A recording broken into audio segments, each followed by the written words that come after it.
You're listening to the Eat, Drink, Explore Radio Network. Fabulous. Live every Sunday with the very latest food, beverage, and travel trends. Amazing. Now here's the host of our show, Mr. Randall White. And a very good Sunday Funday morning, everyone. You have arrived. It is California's #1 place to talk about current trends in food, beverages, travel, and tourism. It's our goal. This is what we want to do every single Sunday. We want to give you the tools you need to enjoy all of life's pleasures in a healthy, sustainable, and hopefully community-focused manner. I am your host, Randall White, joined by Patti Piburn, who's a little bit sleepy this morning because she had a daughter turn 16 and threw a sweet 16 birthday party last night at the house. Yes. Need we say anything more? I don't think so, yeah. So all of those 20-some-odd teenagers running around the house. And, you want to, especially for like the 16th birthday, you don't want to be the crab and like, right. You don't want to be like quiet. The uncool mom. So I let it rage on. I think it was like close to 11. I thought, okay, the neighbors are going to start getting upset. So then I started to do, okay, let's quiet down, everyone. Right. And they're like, who's the crazy lady over there? Let's use our inside voices. Yeah. Pretend we're in the library. I'm sure that went over well. So exactly. All right, Patti, on this hour of the program, boy, we have a lot coming up. We will, today's the Oscars. Yes. Or the Academy Awards, I guess, where they hand out the Oscars in Hollywood. And on this hour of the program, we will be speaking with the director of the new documentary SOMM, S-O-M-M, short for sommelier, which are the people at the high-end restaurants who tell you what's on tap, wine-wise. And it is a grueling process for these people to become sommeliers. It really anyone can be a sommelier, but to be a certified top level sommelier, there's only a handful in the world. And so these people know their stuff. And it's a really interesting documentary. It will play coming up it played at the Sonoma Film Festival to rave reviews. It is coming to the San Luis Obispo Film Festival and the Hollywood Reporter saying that it has been picked up by Metro MGM, I think it is. Wow. For a nationwide release in June. So very exciting. So the director That's really cool. of SOMM joins us to talk a little bit about what it takes to become a sommelier. We will also, Patti and I will discuss a New York Times article on... Talk about fascinating. Wow. Why not just fast food, but snack food is... junk food. Junk food. Why junk food is so addictive. It's not your imagination. It just triggers all sorts of things in your body that are related to chemistry. The science. And it overrides our intellectual knowing that we shouldn't be eating what we're eating or eating more of what we're eating. I think what was so fascinating to me was something as simple as like a Doritos chip has just enough flavor, not too much flavor that it like overwhelms you and then you're like, okay, I'm done. And not too little flavor that you're like, this is bland. It's just enough to keep you eating. And so, the amount of scientific research that goes into finding that right combination that will make you eat the entire bag of chips. Right. Oh, my gosh. It's fascinating. So Patti and I will discuss that coming up in our health segment. And then we welcome back after a couple of months off Washington Post travel writer Andrea Sachs, freshly back from Burma. She's got her list of the top places for a good deal, travel deal. She'll join us from the Washington Post newsroom this morning. I said, you don't have to go to the newsroom. She goes, no, I got work I got to get done anyway, and I want to use a landline. So I said, okay. Okay. And then next hour, we talk to the Wine Institute about record wine exports in 2012. And are you buying local? Are you buying organic? A new report out says local is the big trend, and we'll speak with the co-author of that study. But right now, we turn it over to the lovely, the talented Patti Piburn for a look at what is happening in the news. Miss Piburn. There we go. I was waiting for that. You were trying to get the news sounder. That's why I was sort of dragging out. Yes. And I was clicking away. It takes some sort of a special double click to make that music play. All right. From the Eat, Drink, Explore news desk on this Sunday morning, U.S. wine exports hit another record high last year, with California supplying 90% of all wine shipped to other countries. A new report by the Wine Institute based in San Francisco shows U.S. export sales reached nearly $1.5 billion in 2012, and that is up more than 2.5% from the previous year. This makes the third consecutive year for growth. The top foreign market for California wines are the countries making up the European Union, followed by Canada, Hong Kong, Japan, and China. And we are going to hear more about California's growing wine industry in our next hour. We will be joined by a representative from the Wine Institute. Always a fascinating interview with them. Oh, yeah. All right. This sounds a little bit like a Loch Ness story. The Loch Ness Monster. Oh, yeah. I want to hear this is yes, Tahoe, right? Yes. A lake monster lurking in Lake Tahoe. It's a gigantic goldfish. Researchers were trawling the lake for invasive fish species and scooped up a goldfish nearly 1.5 feet long and more than 4 pounds. A goldfish? Goldfish. Okay. And you should see the picture of it. They actually found about 15 other excessively large goldfish, so it showed that they were breeding and spawning in this area. The scientists say that these goldfish are invasive and they could interfere with the lake's natural ecosystem, and they are probably dumped there by aquarium owners. Oh, no. That's a big no-no. And they say that this is actually a pretty common practice. There was some research done in Texas where 20 to 69% of aquarium owners admitted at some point then they do dump their live fish into a natural water system. Well, I get not wanting to kill your pet fish. Right. But you can't be that attached to it if you're dumping it, first of all. Mm-hmm. And then secondly, have you not heard about like ecosystems and right. How all that sort of works? They have the same problem in Florida when people release their pet snakes and or other kinds of animals that get really out of control. And then when they're they in the say, wild. "Hey, this environment really works for us," and they start breeding, and then the next Right. thing you know, they're everywhere, and it all started with somebody's pet, So Yes. So, anyways, don't do that because it is it's messing things up. Yes.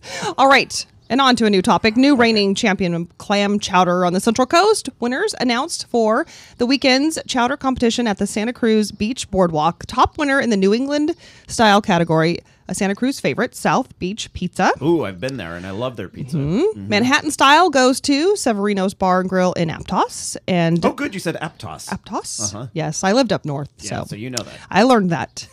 Individuals also competed in this competition, and Allison Rodriguez of Milpitas took the top spot for the creamy version, and Lisa Wunick from Monterey Bay Marine Sanctuary got the top spot for the tomato-based prize. Now, I need to know, Patty, are you a Manhattan or a New England girl? I like it the creamy style. Yeah. I'm, well... Not to say that I don't like it the other way, but my Yeah. preference is... I am across the board when it comes to soups, either a broth or tomato-based kind of person, and then maybe it's just the guilt factor when I'm eating the creamy version that I can't enjoy it that way because I'm thinking about all the butter and cream and yeah. You can't think about that.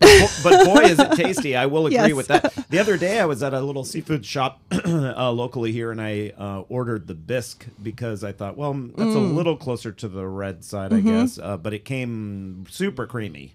Yes. And yeah, bisques aren't. I should have known better. You should have known. What was I thinking? Well, Patty, you have more news and I do. more weather that we'll get to after this commercial break. And when we come back, after Patty's done giving us the rest of the news and the beautiful California forecast on this Oscar Sunday, we will discuss what makes snack food so addictive. You're listening to the Eat, Drink, Explore Radio Network on this Sunday morning, 8:14 the time. Back in a moment. California business owners, entrepreneurs, farmers, authors, and other professionals, this message is for you. We're looking to highlight those of you who give back to the community, care about the environment, and have the health of our state as part of your business model or focus. Our new California Love website is in the beta testing phase. So, during the next few months, we're offering free listings to qualified people or business entities. It's a win-win situation. You help populate our site with quality, locally owned California companies, and we help direct customers to your business or product. Simply head over to caluv.com. That's CA as in California, LUV as in a cute way to spell love.com, and enter the information for your business today. Why wouldn't you? It's easy and it's free. CALUV.com, the California Love Business Recommendation Tool.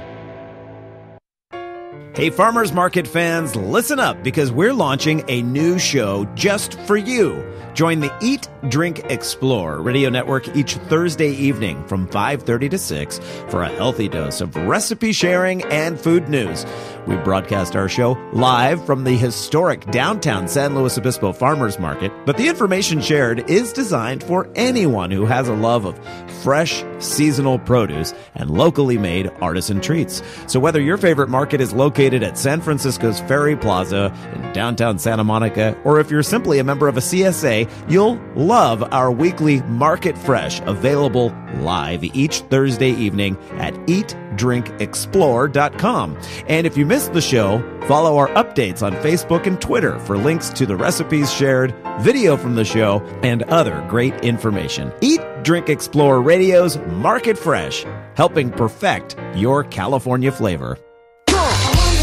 Yo, what's up? This is the Black Eyed Peas, and we're here for RAD, recording artists, actors, and athletes against drunk driving. Music is one of the most important things in our lives, but nothing is more important than life itself. So when you drink and drive, you're risking the life of yourself and the lives of everybody on the road. Don't plan to drive, just plan ahead. A public service message brought to you by the U.S. Department of Transportation, RAD, the National Association of Broadcasters, and the Ad Council. Seems everybody's going organic, including lawn care. Did you know communities across the country are converting their lawns, playgrounds, and playing fields to an organic care program? And it's working. You can safely control weeds and pests and have a beautiful lawn. Your kids, pets, and water supplies will be safer, and your neighbors will be green with envy. Oh, and in the long run, organic lawn care is cheaper than doing it the conventional way. Switch to organic lawn care today. Visit pesticidefreelawns.org. The folks who brought you this public service message. Check out pesticidefreelawns.org today. The traditional light bulb, a groundbreaking invention in 1879. Other groundbreaking ideas from that time: the whalebone corset, the pedal-operated submarine, and the two-story outhouse. We've come a long way since then. It's time our light bulbs did the same. Visit EnergySavers.gov and learn about energy-saving light bulbs. See, these new bulbs are more efficient than the old ones, like a text message is more efficient than a carrier pigeon. They last longer, too, like how we humans last longer now that doctors use antibiotics instead of leeches. And they cut down on our energy costs, because in our own groundbreaking age of aeroplanes and moving pictures, we deserve a light bulb that saves us some cash. Saving energy saves you money. Learn more at EnergySavers.gov. Brought to you by the U.S. Department of Energy and the Ad Council.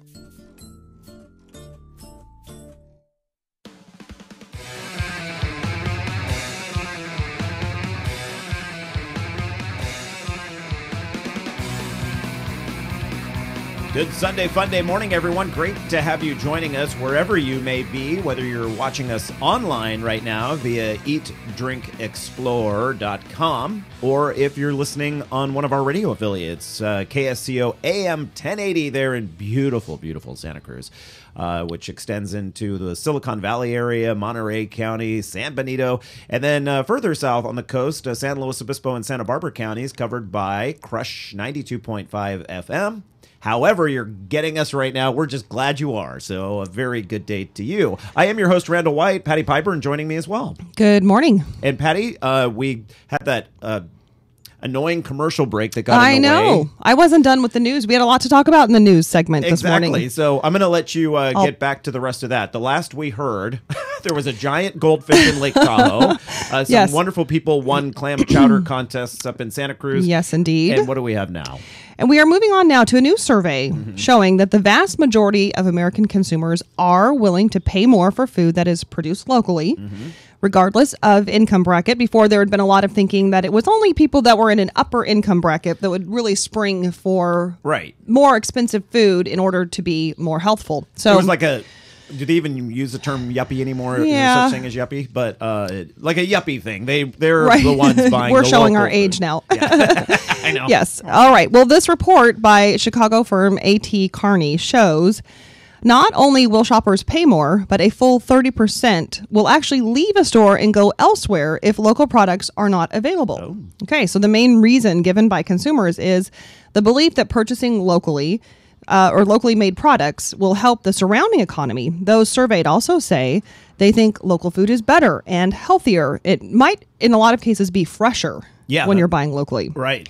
Now, at 9:30 this morning, we will be joined by the study's co-author, and we will learn more about consumer buying habits when it comes to local and organic products. I'm Interesting. I'm excited for that interview. I think it's going to be fun. Because we know what our personal habits are. Yeah, local and organic. Right. And I know what I will do to get the products I like, and that I'll go to a certain place at a certain time knowing, oh, that's where I can get this at this time. And no, it's true. And one thing I do have to say, this is, I love Costco. I typically don't shop at big box stores, but the one cool thing about Costco is each store has its own buyers, and they do source locally. So there are products that you can get that are made in your area around your one Costco. That like my family that lives in either the Valley or the North Bay area, they'll say, "Oh, we don't have that at ours." Yeah, because that's it's doing the local thing, and that's not a bad thing. That's good. Right. All right, so the weather out here in downtown San Luis Obispo. Beautiful. The sun is streaming through the window here. Yeah, really nice. So for the red carpet in Hollywood, it should be a very pleasant place for the stars to shine this afternoon. Stars shining in the afternoon. They will be competing with the sun. 72 in sunshine is the forecast for LA today, and same for San Luis Obispo. Santa Cruz and San Francisco will be a little bit cooler. Still plenty of sunshine, though, with highs in the mid-60s. That's not bad. Sacramento to Bakersfield, looking for upper 60s with a mix of sun and clouds. Low 40s and partly cloudy skies for Lake Tahoe. A little chillier there, of course. Perfect for goldfish growing. Yes, for those giant monsters lurking in the lake. So for anyone who's fishing, don't be surprised if you reel in a 4-pound something that looks like it belongs in your child's aquarium. Yeah, no, beautiful day around the state. And I'll tell you what, I really want to do the tour at it used to be called the Nokia Theater. No, the Kodak Theater. It used to be called the Kodak Theater. Kodak Theater. And now, where's the Nokia? Why did I say that? That's something else. That is. Anyway. I think I know, but keep talking. It's now called the Dolby Theater. Oh, okay. There, right next to Grumman's Chinese Theater. And where all the footprints are in the cement and that sort of thing. You were saying Nokia because that's LA. I was going to say LA Live, but I wanted to confirm before. So by the Staples Theater, LA Live, Nokia, that's where you're getting the Nokia from. A lot of development down in that part of LA. But I want to take the tour. They have a tour there at the Dolby Theater that shows you all kinds of behind the scenes stuff. It sounds fascinating. They're so busy this morning. There was absolutely no way they could join us on the show, but I wanted to have them on to sort of talk a little bit about, there's so much history in that theater there, even if it does have a brand new name. Right. The same history is there. Yeah. And fantastic sound and stuff. Terrific place to hold the Academy Awards. And so I'm excited about it. I haven't seen a single movie in the best movie category. And so, which isn't really unusual for me. I'm always behind the scenes. You're behind. I eventually see all of the movies. You get there eventually. Right? But I haven't seen a single I was just one. going through that list. I have seen Argo. That's on the list. Yeah. And I've seen Beast of the Southern Wild. Oh, which I have to say, for anyone who has not seen it, I think that's a must-see. Okay, Beast of the Southern Wild. It's heartbreaking.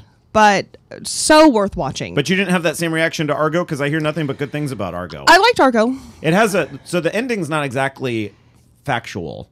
It's a movie. It isn't exactly factual. But you do learn a lot of history. And I was listening to Ben Affleck on a radio interview talk about how if you do want to know the actual history on the DVD version of it, they have interviews with all the people. Yeah.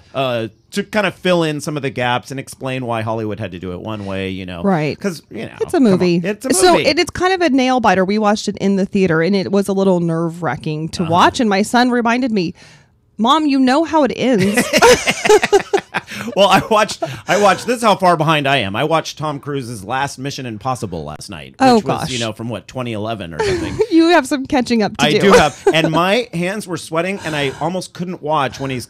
If you've ever seen it, he's on the side of the tallest building in the world in Dubai, and I was just the heights thing really got to me. Yeah. Even though I know that's a green screen, he's not He's not really on the side of the building.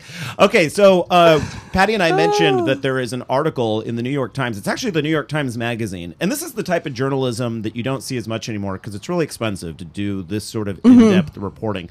Both Patty and I said, this article's too long. We didn't get through the whole thing. I want to get through the whole thing, but it's really long because there's so much information, so much information that the author, Michael Moss, has a book out regarding this as well. Yes, I think it's coming out. I'm going to just scroll down to the end of the article here, which takes a while to do because it's very long. So the title of the piece in the New York Times, which we've given you a link under our program summary for the day at eatdrinkexplore.com, is called The Extraordinary Science of Addictive Junk Food.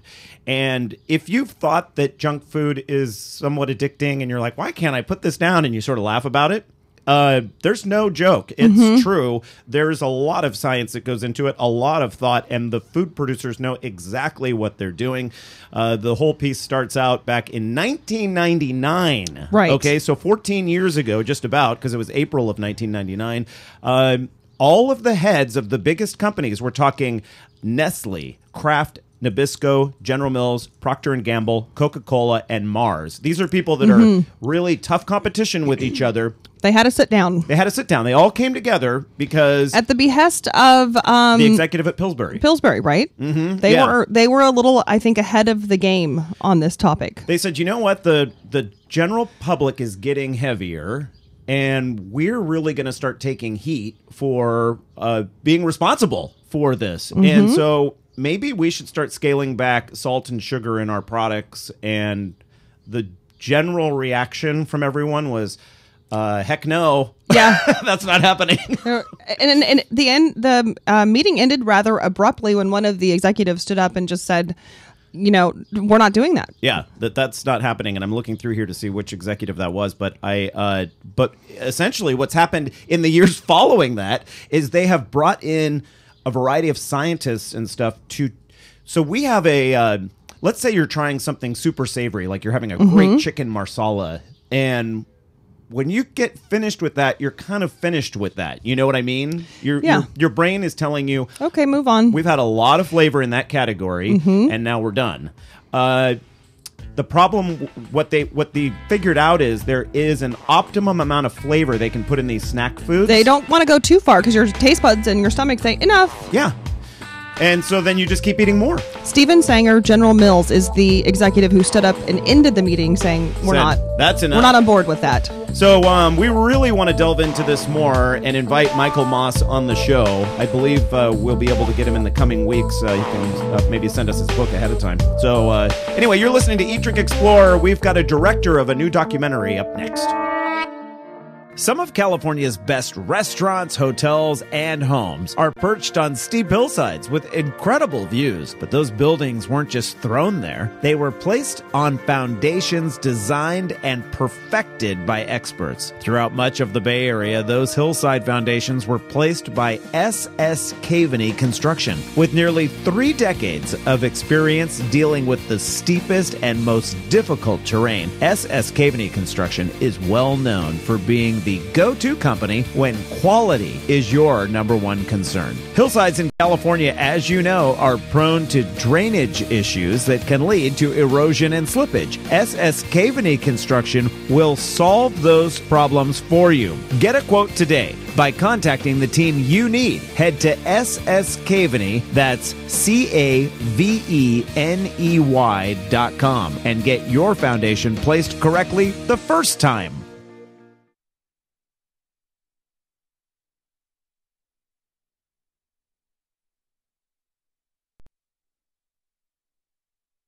Hello, this is Julia Louis-Dreyfus, and I want to tell you about my new favorite discovery, Yosemite National Park. I recently went there with my husband and children, and we walked the trails to see the breathtaking waterfalls, admired the grand meadows, and giant sequoias. But the future of our national parks is uncertain. Many challenges face our parks today, from polluted air and water to development threats outside their borders and inadequate funding to protect our national heritage. That's why the National Parks Conservation Association recently completed a decade-long assessment of the challenges facing our national parks, along with proposed actions that will ensure our children and grandchildren will be able to enjoy the parks as we have. Our national parks have inspired Americans for nearly 100 years. As we approach the centennial of the National Park Service in 2016, please join us in helping to protect our national park legacy. Find out how at www.mpca.org. What if it wasn't always about getting ahead? What if you didn't care about being on the fast track? What if your career goals were to change? Instead of flying off to the big interview, what if you flew somewhere else altogether? To embark on a different track, to volunteer in ways you never dreamed of, in places you never imagined yourself being. Like a tiny island in the Pacific, barely visible on a map, but where needs are easy to see. Or a village on the African continent, where just a little training in HIV awareness can change the fate of thousands. What if you decided to share your skills with others and help someone else get ahead? Peace Corps. Life is calling. How far will you go? To find out more, call 800-424-8580 or visit peacecorps.gov.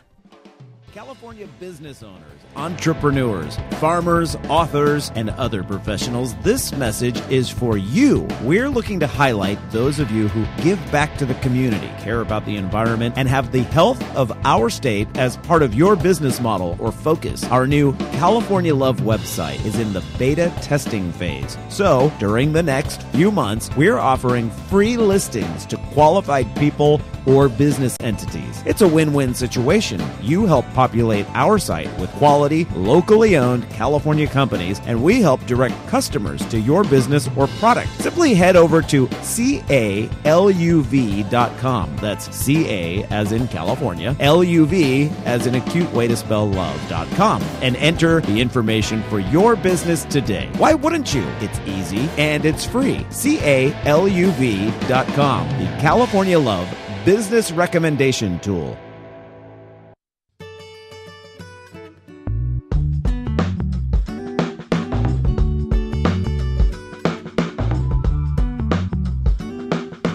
Good Sunday, Funday morning, everyone, on this February the 24th. It is the day that the stars shine in Hollywood. The Academy Awards takes place down in Los Angeles, California. Patti Piburn joining me right now here in studio up farther north from there in San Luis Obispo. And we certainly have beautiful weather here. And I know it'll be almost identical in Los Angeles according to the forecast. So maybe slightly warmer, yeah, but maybe a little brighter from all the stars that will be shining. You know, this is, and it, you know that the Chamber of Commerce there and the travel people are just like, please, please, please be a nice, picture perfect, what people think of Hollywood, you know. Exactly. And so, sure. Now the stars can show up in their convertibles and the nice dresses off the shoulder and all that. And right. Should be beautiful. Yeah. And so not eligible this year, but possibly next year is a new documentary that's out. It's playing the film festival circuit right now.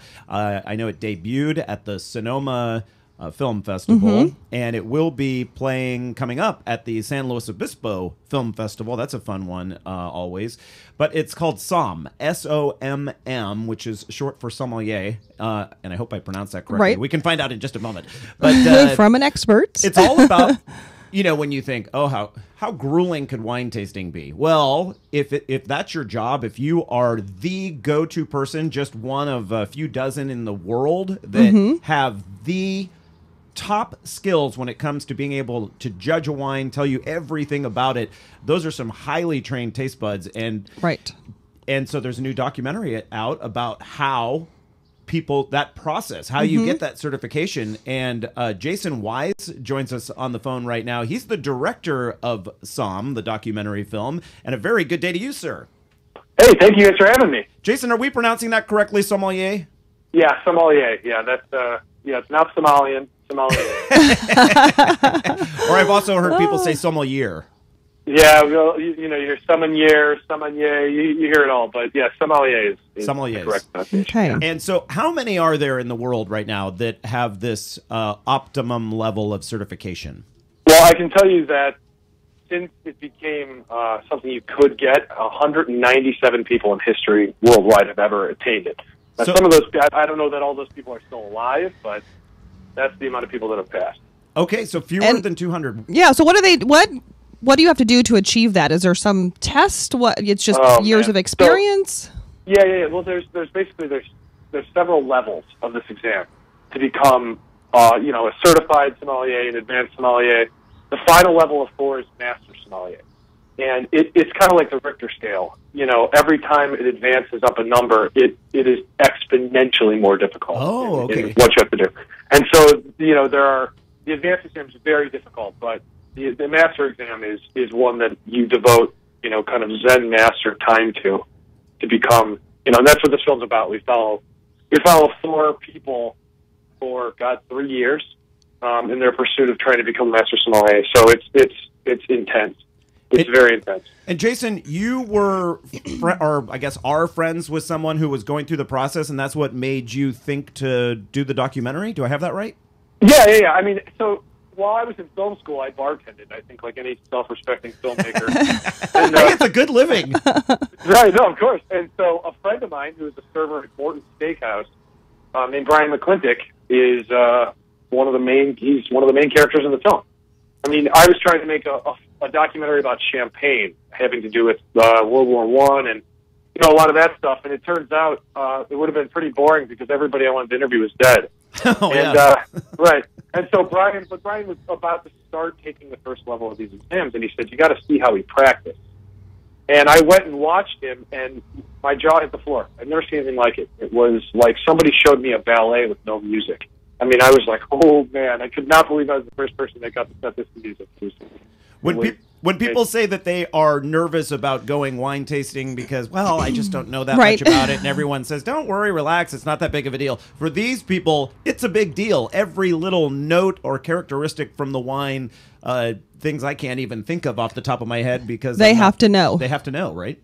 Oh, yeah. I mean, the big thing is not just what it is. I mean, it's an obvious thing a lot of times for them that it's, a Cabernet from France. The thing that they have to get is vintage. They've got to get sub-region. They've got to get region. They've got to get all sorts of other descriptors that it's like showing your math work. Just from tasting.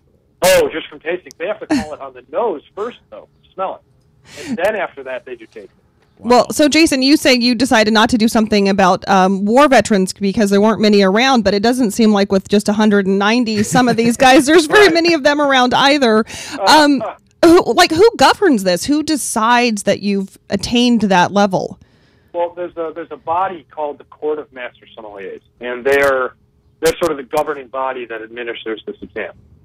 And the master level you have to be invited to take. So you have to pass the level previous and also kind of apply and say, I'm ready to do this. And you only take it once a year. I mean, there's a lot of pomp and circumstance with it, but it's also, they do it for a reason. It's really hard. I mean... No, I don't want you to give away too much of the documentary, and I really love documentaries, but do you document anyone failing at this? Do you get to see someone who doesn't quite make it? I would say the question you should be asking is, does anybody pass? Because the odds are ridiculous. I mean, the odds are... we keep trying to calculate how hard it is to pass this exam, and I think it's about... The odds are about 5%. You have a 5% chance after spending 5 years to get there. Wow. Is generally how hard this is. So, the little factoids that are thrown around, like, you are more likely to be hit by lightning than play in the NBA. So I wonder how would you characterize your chance of becoming a master sommelier? Well, I mean, obviously you'd have to start the program first. And so, it's not the same as, somebody walking around the street getting discovered as an actor or something. Right. Yeah. But, I think within the field, God, I mean, the thing I keep telling people is it's the hardest test you've never heard of. I mean, it is one of the hardest tests mankind has ever created. It just blows me away that I didn't know it existed before I started making this movie. It is. I just didn't think about it. I just thought, well, this restaurant has a sommelier. I never thought to even look at the qualification, whether it was a master sommelier. Or how you would become that. Right. So I think you're opening a lot of people's eyes, and maybe that's why it's so popular on the film circuit right now, on the film festival circuit. And then you have some really good news to announce regarding this coming June. I do. In fact, this is actually, I think, the first time this is being said. Really? I mean, well, people know that the film was picked up for North American theatrical and visual distribution, which is in its own right, a very, very, very few amount of documentaries see theaters in the year. I mean, we're talking, you can count them on one hand. So sadly, yeah. That's huge, and it looks like it will be released in June. In June. So who picked you up? You have to, in order for that to happen, you have to have a distributor, right? Yep, we got picked up by Samuel Goldwyn Films, which is the distributor behind Super Size Me, and some other very successful films. So they have high hopes for this documentary. Jason, I just got chills on my arm. Exciting! I really did, because that's very, very exciting. I love because it's an educational tool as well, and the more people that can watch something like this, the more we have an appreciation for the fine aspects of food and drink. So this will be. Oh, go ahead, Jason. Sorry. I was just going to say, just wait until you see how it plays, though. I mean, this doesn't play like a documentary. It plays like a straight-up narrative with, an ending that it builds to, and it is intense. It's very funny. It seems like it's with the popularity of reality TV shows, it seems like it almost plays along those lines and could be spun off into where, like, right? Could you imagine? Well, it's I mean, I think it's a possibility, but I will tell you this. This is not an easy bunch to film. So my hat goes off to anybody who can do a long-term type of a situation. Well, as soon as you said it's the court of what's the name of the governing body? The Court of Master Sommeliers. Yeah, the court. I thought, oh boy, how did you get cameras in there? And I bet they didn't want anything recorded. I bet they were constantly like, you can't shoot this. God, that could be a 25-minute conversation with shots of tequila. I mean, that was the hardest thing I've ever done in my life, is getting permission to make this film. Because they must be very protective of the process, and what the inner workings, I would think, would be something closely guarded. Extremely, and mainly it's for their candidates. They don't want them to be, they're already so in their head with what the wines might be and what questions might be on the exam. And so all these things, I think they were afraid it would inhibit people from passing even more. Right. What's the overall reaction from the governing body now that the film is getting such praise? Are they happy about it, that you've brought attention? I think so. I mean, everything I've heard so far has been very positive, and many master sommeliers have seen it at the premiere at Napa Valley Film Festival and at Santa Barbara and other places. And I mean, everybody's just said, thank God, now my wife or my husband or my parents know what the hell I do. and so when they say that to me, it's like the greatest honor I've ever heard. So I think they're pretty positive about it. I mean, honestly, it's a story that has to be told. I mean, people will be blown away. They didn't know this energy was happening out there. So I have a question for you, Jason. Is this mostly something that guys do, or are women also in this line of work? Oh, yeah. Tons of women. Okay. I was just curious about that. It's such a small group of people. I thought, I wonder if that's... And we're showing a series of pictures from the movie, and in every picture, a male is shown. So that was a great question, Patty, because I was kind of wondering the same thing. Yeah, well, I mean, the main four characters are men. Well, the main reason is they're all friends. They kind of go through it together. It creates quite a dramatic story. But there's several women in the film that, there's a master sommelier that's in the film, and several advanced candidates that are females. I would say there's a probably equal women and men at the lower levels at the moment. In the higher levels, it's probably more male-dominated, but I can't say for sure.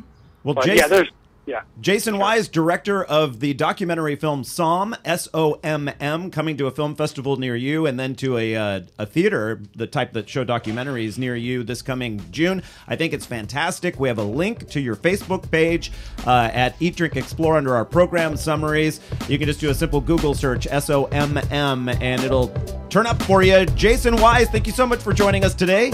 Thank you. San Luis Obispo Film Festival, 8th and 9th. Yeah, we want to meet you when you're here, okay? Look forward to it. Stick around, everyone. Travel deals coming up next. California business owners, entrepreneurs, farmers, authors, and other professionals, this message is for you. We're looking to highlight those of you who give back to the community, care about the environment, and have the health of our state as part of your business model or focus. Our new California Love website is in the beta testing phase. So, during the next few months, we're offering free listings to qualified people or business entities. It's a win-win situation. You help populate our site with quality, locally owned California companies, and we help direct customers to your business or product. Simply head over to CALUV.com. That's CA as in California, LUV as in a cute way to spell love.com, and enter the information for your business today. Why wouldn't you? It's easy and it's free. CALUV.com, the California Love Business Recommendation Tool. Hey, farmers market fans, listen up because we're launching a new show just for you. Join the Eat, Drink, Explore radio network each Thursday evening from 5:30 to 6 for a healthy dose of recipe sharing and food news. We broadcast our show live from the historic downtown San Luis Obispo Farmers Market, but the information shared is designed for anyone who has a love of fresh, seasonal produce and locally made artisan treats. So whether your favorite market is located at San Francisco's Ferry Plaza in downtown Santa Monica, or if you're simply a member of a CSA, you'll love our weekly Market Fresh, available live each Thursday evening at eatdrinkexplore.com.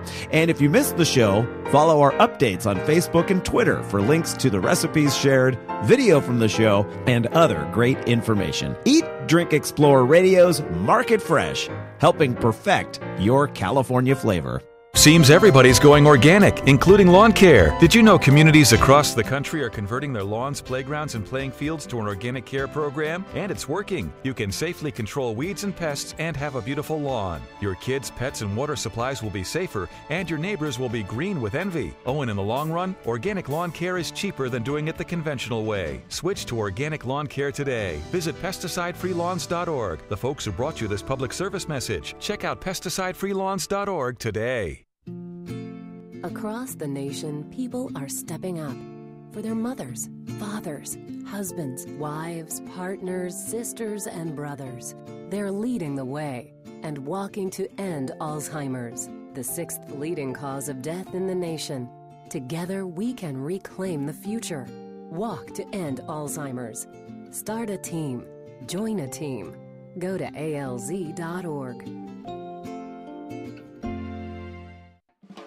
California business owners, entrepreneurs, farmers, authors, and other professionals, this message is for you. We're looking to highlight those of you who give back to the community, care about the environment, and have the health of our state as part of your business model or focus. Our new California Love website is in the beta testing phase. So, during the next few months, we're offering free listings to qualified people or business entities. It's a win-win situation. You help populate our site with quality, locally owned California companies, and we help direct customers to your business or product. Simply head over to CALUV.com.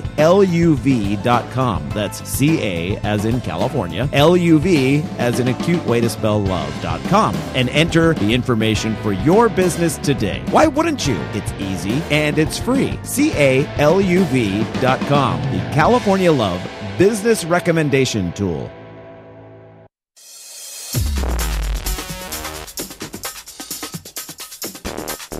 You waited all week, and it's finally here. The Eat, Drink, Explore Weekly Travel Deals Extravaganza. The extravaganza has arrived, and I'm excited this morning, Patty, because we're welcoming back one of the best when it comes to travel bargains and deals, our Andrea Sachs from the Washington Post. She's always full of great information. And for those people watching online right now at eatdrinkexplore.com, because we do a video simulcast of the show as well, Andrea's so funny. She's beautiful. She shies away from photos. She doesn't want to be, yes. So she sent me a picture of her shadow in the Sonoran Desert of, I think, Arizona, and it's a pretty funny picture if you check it out online. Andrea joins us on the line right now from the Washington Post newsroom. Hello, Andrea. Hi, it's my shadow talking. It is your shadow. Yeah, I brought my shadow decided to do it today. Andrea, when I was growing up in the Bay Area, there was I think it was Cron, but I can't remember. One of the stations there had a food reviewer that it was the shadow, and the shadow knows, right. What the food was and stuff. That's what I thought when I first saw your shadow. But so you have a long list of stuff released in this morning's Sunday paper there every single week. You have the What's the Deal column. And we'll start with the Hilton properties that are offering, 20% off at select hotels? Yeah, in Caribbean and Latin America, which is great. Yeah. Especially because those are such hot areas. And so they're doing just select ones, but it has a really good variety. And they're taking 20% off, and it's called their Winter Warm-Up Sale. Although here it's in the 50s, so we can't really complain. But we can complain yesterday. Yesterday we complained. It was rainy. It was gross. Washington's gotten its share of snow this winter? Not really. No? A lot of drama, but not really anything that you could build a snow pick with. I mean, nothing. We talk about it. We talk a good game. Right. So. Well, we're looking at the British Colonial Hilton Nassau Hotel, and boy, that looks like a beautiful property. Yeah, it does. And that one's starting for 4 nights for $1,246. For 4 nights? Yeah, not even per night, but that's 4 night total, $1,200, and that's a great property in Nassau. Sounds great. So I never think of going to Atlantic City. It's just not. And that's why it's failing, because you're not thinking that way. You're thinking Vegas, aren't you? Well, you have a deal for the Revel Hotel there in Atlantic City, and the picture that we have looks like something out of Dubai. Revel is phenomenal. I stayed there last year. It was such a big undertaking for them. It's $1 billion property, if not more. Had the local government support. It has the governor's support. It was supposed to be Atlantic City's comeback. Wow. It's now about to claim for bankruptcy. So it's not working very well. I guess that's good when it comes to getting a deal, though. I was going to say that's why the deals, right? Exactly. When I stayed, my room was $400. It was outrageous. But this deal is a great way to take advantage of a property when it's down and support it. And so it's a bed and breakfast package, and the rate is from $159, which again I paid $400 when it first opened up. Wow. And it comes with $50 in-room breakfast credit, and the rooms are beautiful, so you don't need to go outside anyway. You want to be in the room. And drinks for 2 up to $12 a person. So that's like half a martini. That's nice. And the pictures, as Randall was saying, check it out. They are very futuristic looking. Yeah, it's one of those smooth skin buildings. Yeah, really cool. Okay, so our next stop off is in Asia. Or taking river cruises. River cruises, okay. Which are so popular right now. They really are, and I think especially after Carnival, and we keep on having these engine room fires. Right. And these dramatic events with large cruise ships on large bodies of water, there's sort of this safety element when you can see both banks. Right, let's stay a little closer to shore. Exactly, like you can swim to use the toilet. Right.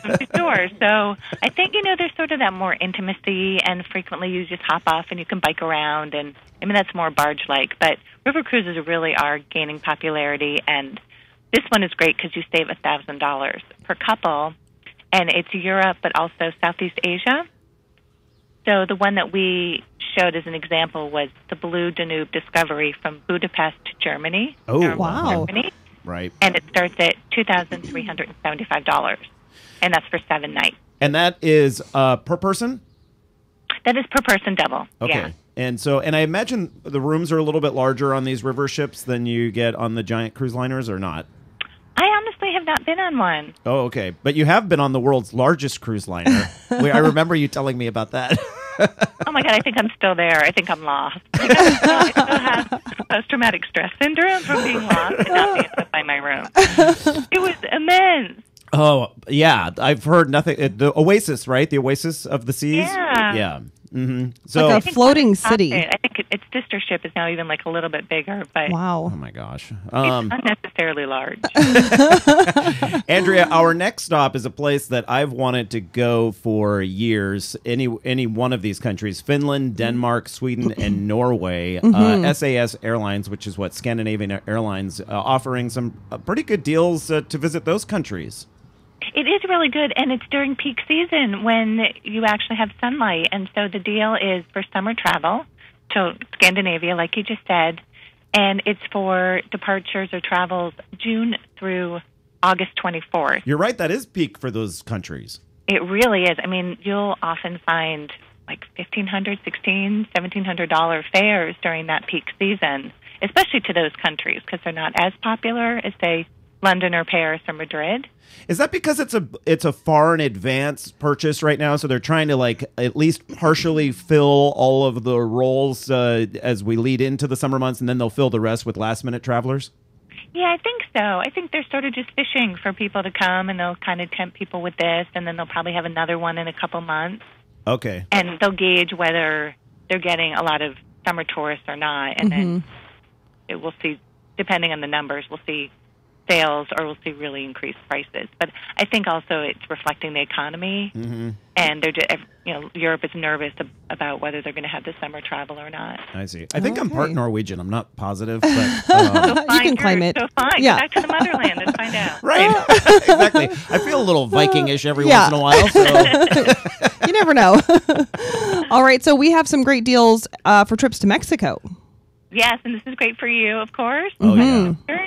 And this one it's through Pleasant Holidays, and it's $300 off per booking. And it's for 5 nights, at least 5 nights, and it includes airfare and lodging, and you can choose from 26 resorts. Wow. 26 different resorts throughout Mexico, or are they all just in like Cancun or? No, they're throughout. I mean, typically they're in the sort of touristy, resorty areas. Right. Because that's where the bulk of rooms are. Arizona, for example. Right. That would not be a good place to vacation. Right. Well, we're looking at the Grand Park Royal Cancun Caribe, and looks beautiful. I want to go. Yes, and that one's $2,000 per couple. $2,000. Okay. And it's an all-inclusive? Yeah, it is. Yeah. Wow. Yeah, Pleasant does a good job with theirs. I know they do Hawaiian holidays as well. And so, Andrea Sachs, Washington Post. You can check out the What's the Deal column. We have a link, and there were several that we didn't get to. So head over to eatdrinkexplore.com, today's program summary, and check it out. Andrea, so great to have you back on the show. Last time we talked to you was November. Oh, that's too long. I know. Don't do that again. Take care, my dear. We'll talk to you soon. Okay. Stick around, everyone. We have a great hour of radio coming up, including we had record wine exports for the U.S. this last year, and we'll talk all about that, as well as people buying local. Yes. You're listening to Eat, Drink, Explore, and we're back in a moment.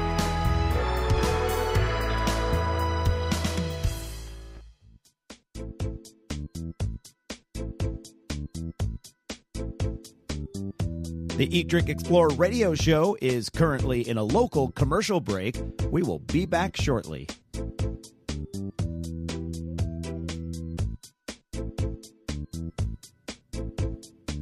Get the latest audio, video, and breaking news from Eat, Drink, Explore Media by following us on Facebook, Twitter, and YouTube. We're easy to find. The URL extension for all of those sites is simply Eat, Drink, Explore.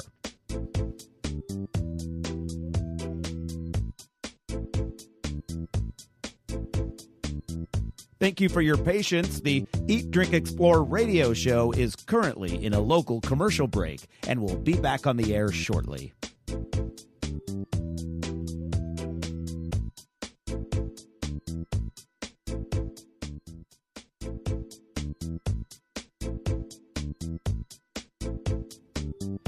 The Eat, Drink, Explore radio show is currently in a local commercial break. We will be back shortly.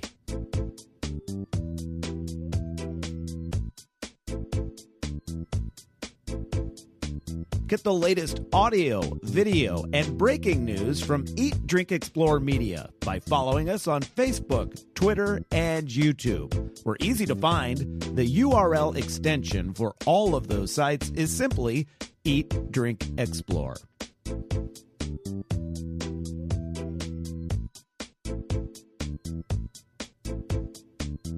Thank you for your patience. The Eat, Drink, Explore radio show is currently in a local commercial break, and we'll be back on the air shortly.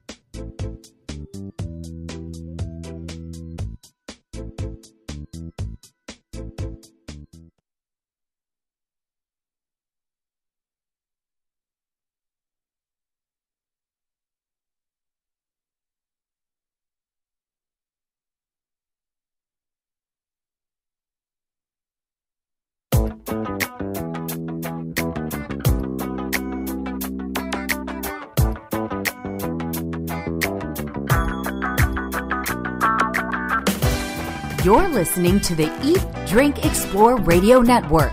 Now here's the host of our show, Mr. Randall White.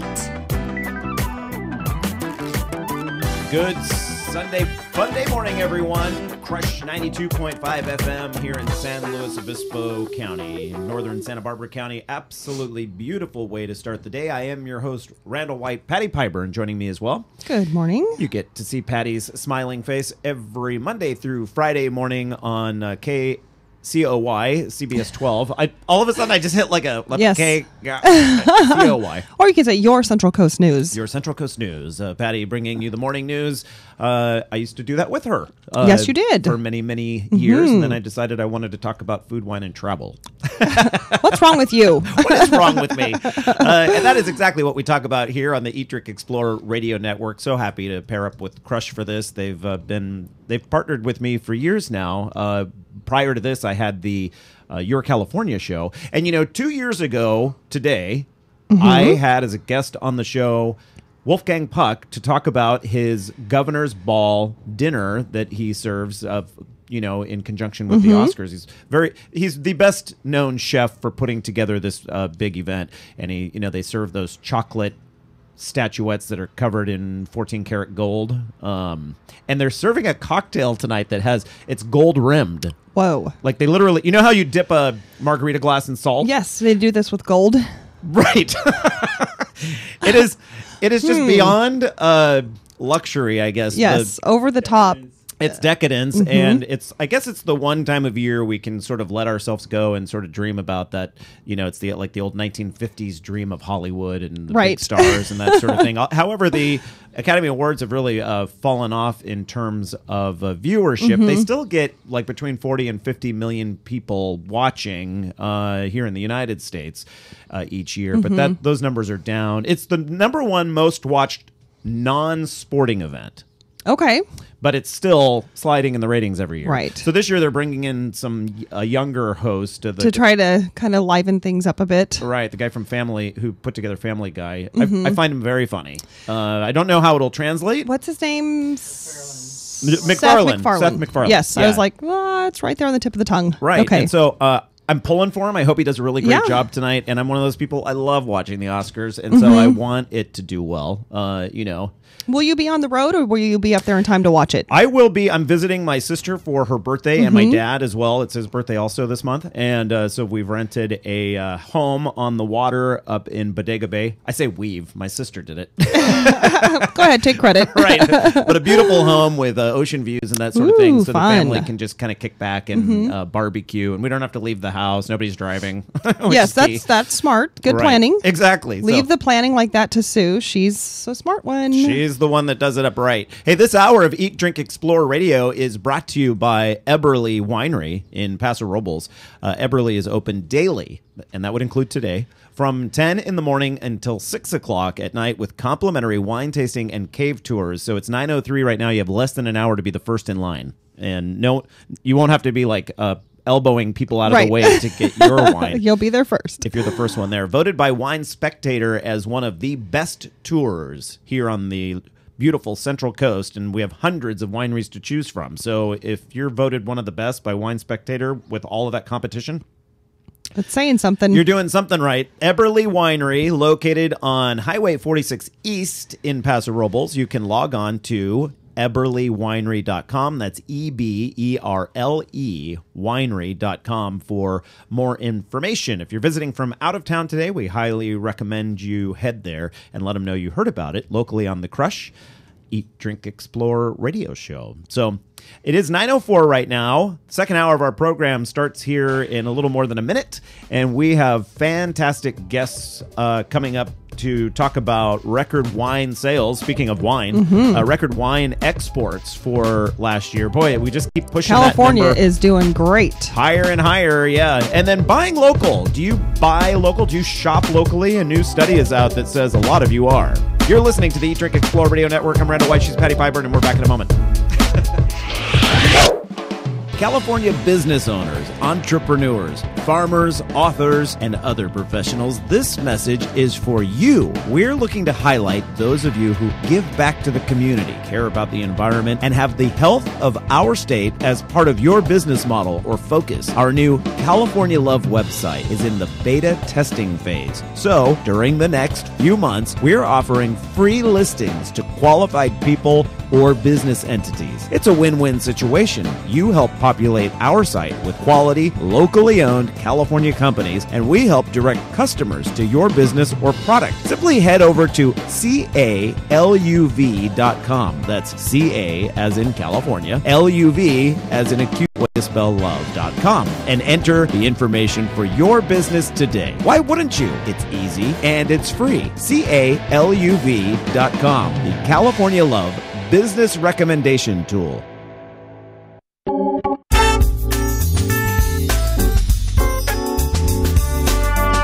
You're listening to the Eat, Drink, Explore Radio Network. Fabulous. Live every Sunday with the very latest food, beverage, and travel trends. Amazing. Now here's the host of our show, Mr. Randall White.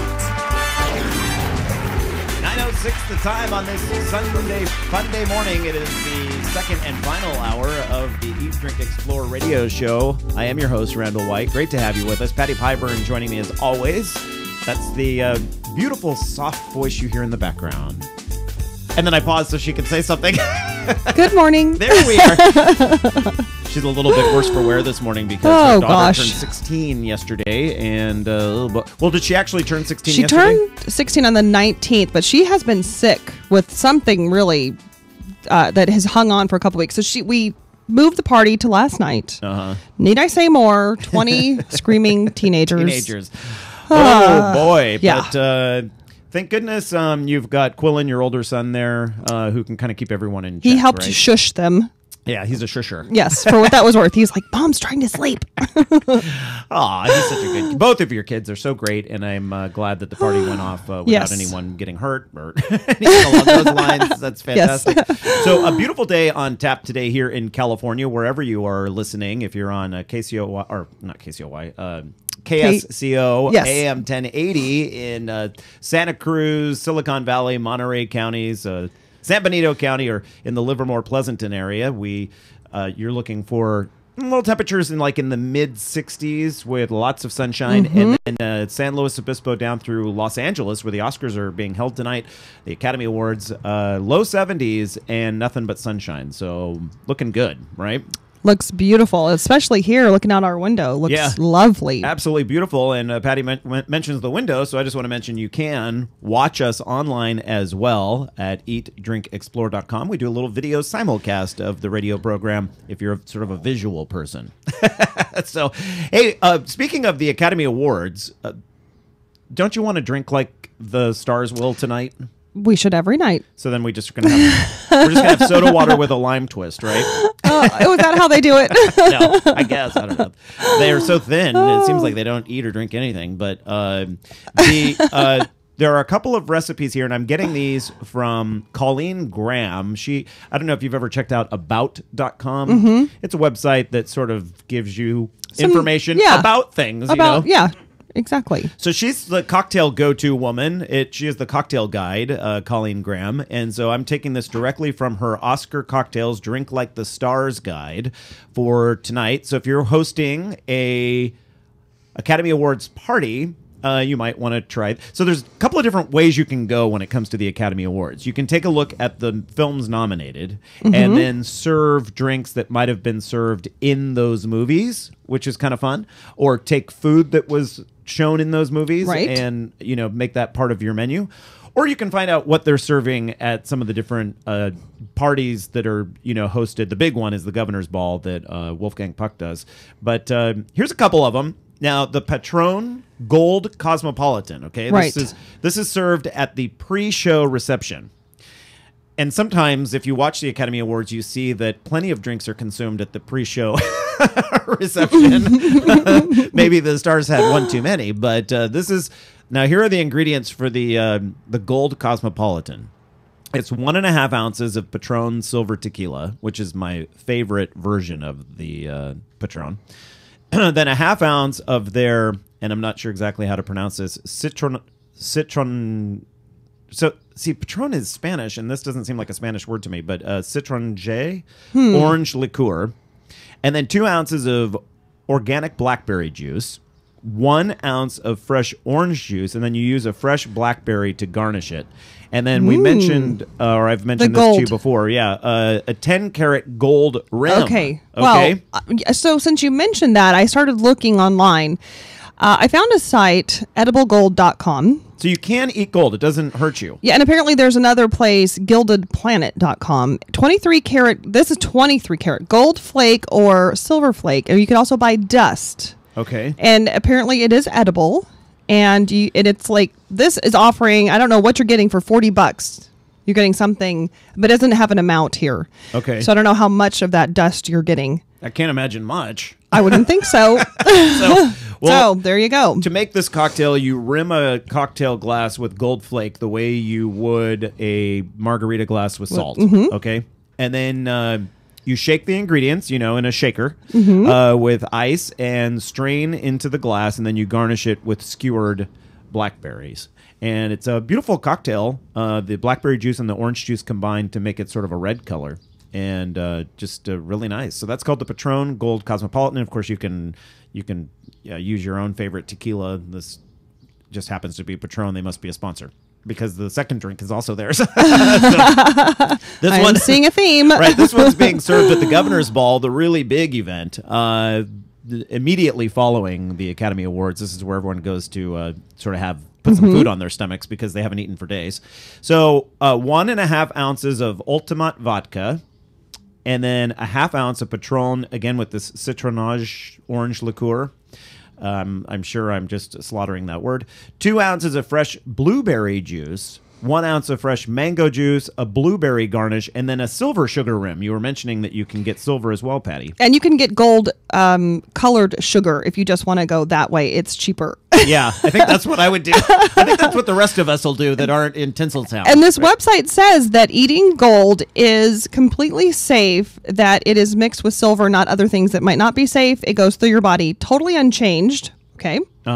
And that you don't, you can eat, there's no limit to how much you could eat, but the idea is impress the eyes, not fill the stomach with gold.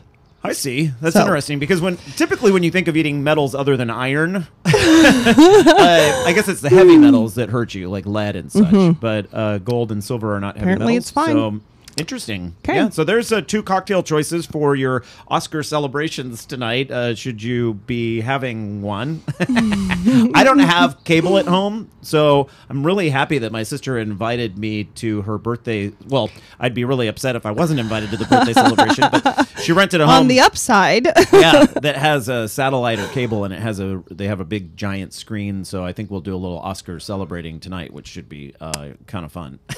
Sounds fun. So, did I say how to... so did you notice that both drinks have kind of a common theme? It's like the booze and then some either blackberry or blueberry and some other sort of fruit juice, and then you garnish it with the berry. Yeah. They're almost identical. You just like swapping out a couple of the... So you can improvise at home. Absolutely. If you don't have one of these things, you just make something kind of along those lines. And then like Patty says, just use the gold-colored sugar. Right. Or maybe brown sugar. It kind of looks goldish. Maybe that would work. Right? Yeah. I don't know. That's what I would do. So, if you want more information on these drinks, I'll put a link on our Eat, Drink, Explore. If you go to eatdrinkexplore.com and then click on the program summaries and then look for today's date, I'll go ahead and put a link to it. But you can also just Google it. It's Oscar Cocktails, about.com, and Colleen Graham. She's great. I get an email from her several days a week. This past week, I missed it. It was National Margarita Day. Yes, on Friday. Oh, you missed that. I'm sorry. I know. Yeah. Margaritas give me heartburn. Oh, okay. So I don't typically have them. I think it's the sweet and sour. I think so. It's the mix. Yeah. Either that or it's all the heavy Mexican food I'm eating in combination with that. Could be that too. That's probably it. Okay, 9:14 the time right now. When we come back, we are speaking with Lindsay Gallagher. She's the Director of International Marketing at the Wine Institute about some very impressive numbers for the 2012 export of U.S. wines, 90% of which come from California. Pretty cool. So we'll talk about that, and then later on we'll talk about buying local. You're listening to the Eat, Drink, Explore Radio Network.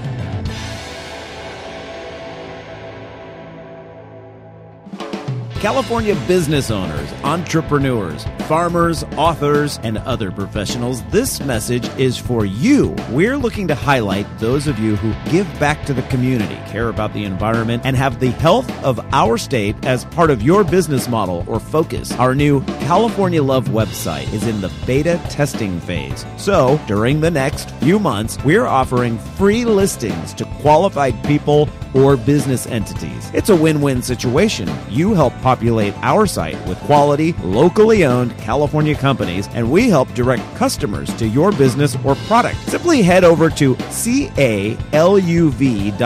That's CA as in California, LUV as in a cute way to spell love.com, and enter the information for your business today. Why wouldn't you? It's easy and it's free. caluv.com, the California Love Business Recommendation Tool. Hey, farmers market fans, listen up because we're launching a new show just for you. Join the Eat, Drink, Explore radio network each Thursday evening from 5:30 to 6 for a healthy dose of recipe sharing and food news. We broadcast our show live from the historic downtown San Luis Obispo Farmers Market, but the information shared is designed for anyone who has a love of fresh, seasonal produce and locally made artisan treats. So whether your favorite market is located at San Francisco's Ferry Plaza in downtown Santa Monica, or if you're simply a member of a CSA, you'll love our weekly Market Fresh, available live each Thursday evening at eatdrinkexplore.com. And if you missed the show, follow our updates on Facebook and Twitter for links to the recipes shared, video from the show, and other great information. Eat, Drink, Explore Radio's Market Fresh, helping perfect your California flavor. Sweet dreams are made of these. Who am I to decide? This is Annie Lennox of Eurythmics for RAD. Please don't drink and drive, and don't drive if someone else has been drinking. Thank you.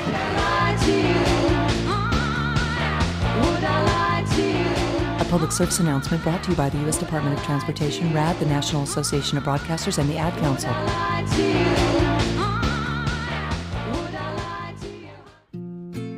Across the nation, people are stepping up for their mothers, fathers, husbands, wives, partners, sisters, and brothers.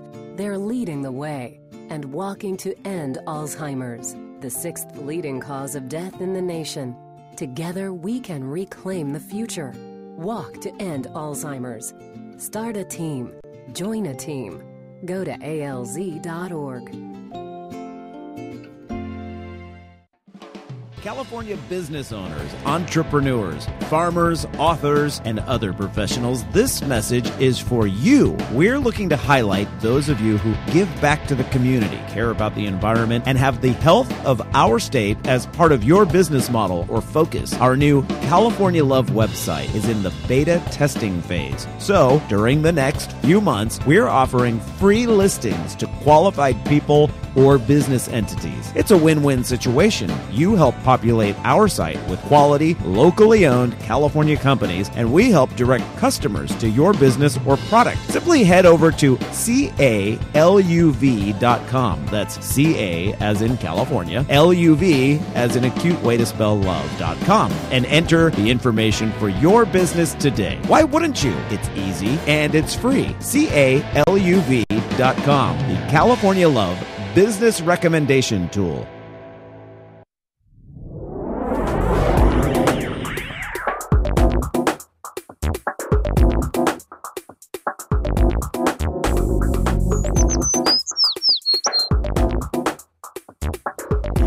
.19 now the time here on this Sunday Funday morning. Great to have you with us, everyone. Welcome back to the Eat, Drink, Explore radio program. It's a beautiful February the 24th as we broadcast live from the heart of downtown San Luis Obispo, but we're heard throughout California, and happy to have you with us. I'm your host, Randall White. Patti Piburn joining me as well. Good morning. Yeah, good morning. So this past week, some very impressive numbers released by the Wine Institute up in San Francisco regarding the 2012 U.S. wine exports. And we've hit yet another record. It's pretty impressive. It seems like the records just keep getting broken. Our wine industry is Hot. Hot. Yes. Lindsay Gallagher joins us. She's the Director of International Marketing at the Wine Institute. And Lindsay, you must just be thrilled by yet another set of great numbers. Good morning, Randall. Yes, we are. As you said, for the third straight year, our California wine exports have hit yet another record, and we are really excited about this momentum in 125 international markets around the world. Yeah, really impressive. And if I understand correctly, Lindsay, the number one region of the world that our wines are shipped to, California wines anyway, is the European Union. That's absolutely right. About 35% of our California wine exports are going into the more mature and developed wine markets of the EU. So that's certainly our bread and butter. But at the same time, we had fantastic growth coming out of Canada, which is the single largest market for us, and that was up 14%. So anytime you have 14% growth on your largest base market, you have to be very excited about that, in addition to the momentum we've got in Asia and China in particular. So great news all the way around. Asia must be a growing market, but when it comes to the EU, I always think that that's a bigger challenge for us because you've got France there and Italy, and these wonderful wine growing regions. I feel like they're like, California, but no, they love our wine. Absolutely. They're very loyal to their own domestically produced wines in each of those countries, of course. But we're fortunate to be able to export California wines throughout Europe. And I think that, we really are gaining momentum there as well. The message about the quality and the diversity and the value of California wines at all price points is really starting to catch on in those markets where our California vintners have been traveling for 25 or 30 years, primarily in Europe. And I really do think we're getting some fantastic momentum out of the most challenging wine market, which happens to be, of course, those markets in the EU. Yeah, it's great to see that. We are constantly hearing about growth in the wine industry in other states. We heard recently about a lot of wineries really growing in Washington State, for instance. Yeah, Washington, Oregon, New York. And even in Arizona, where I grew up. Virginia and Michigan. Mm-hmm. But having said that, California is still dominating. Really, the bulk of all of this coming from our state. That's correct. California represents about 90% of U.S. wine production and also 90% of our U.S. wine exports. So we're certainly the lion's share of those U.S. statistics. At the same time, we are very, very supportive of the developing and growing wine markets in many other states around the U.S. because the more quality U.S. products that we can bring to a global market, the better for all of us as well. So while we are still the big kahuna, so to speak, we're really supportive of all of those nascent efforts and those much larger efforts in the Pacific Northwest, for example, in New York. And it's a very collaborative industry outside of the United States, that's for sure. That's great. I like that when it's supportive. The brewing industry is very much that way as well, where people trade tips. And there's a level of competition, but at the same time, when the ocean rises, all ships go with it, right? We're a very small fish in that international ocean, needless to say. So we all need each other when we go out and are competing with France and Spain and Italy, and then all the New World producers like Argentina and Chile and South Africa and Australia and New Zealand. So again, the U.S. is a big deal. U.S. produced wines is a big deal here at home, but internationally, our share in most markets is less than 5%. Wow. So again, we need to work together. Plenty of room for growth there. Lindsay, one number that I couldn't tweak from the information that was released on Friday was I know that the exports reached record levels again. What was it, $1.43 billion in exports, U.S.? That's right, billion with a B. Yeah, that's really impressive. And I know 90% of those wines came from California. Was it a record export year for our state? Yes, it was. Okay. Absolutely. Yes. Across the board. Yes. And, again, the larger markets like the EU and Canada are about 65% of our sales are going there, but more than 5% of our sales went into China last year. And that's a market that's of particular interest to most of our California vintners. Of course, there are 1.3 billion people in that country, and there's an emerging middle class. So there's really a lot of interest in having California wines be part of the consideration set in China as that emerging middle class starts to consume more luxury goods, which include, of course, wine. And we exported almost $75 million into China last year, which was up 18%, and is very exciting for us as well. Well, Lindsay, I remember there were a lot of headlines over the past year about wines being introduced into China. Wasn't it Yao Ming who... The basketball player. Yes. Right. So when you start getting signature names like that, introducing California wines into Asia, it has to be explosive growth. It really is, and what's really exciting in Asia in particular, in China specifically, is our efforts in that market are really focused on building awareness for California wines. They know, by and large, consumers in China, they know California, they know Hollywood, they know the Golden Gate Bridge, they know Governor Schwarzenegger, Baywatch, Hollywood, whatever it is. They have a lot of positive, aspirational associations with California. By and large, they have no clue that we make wine.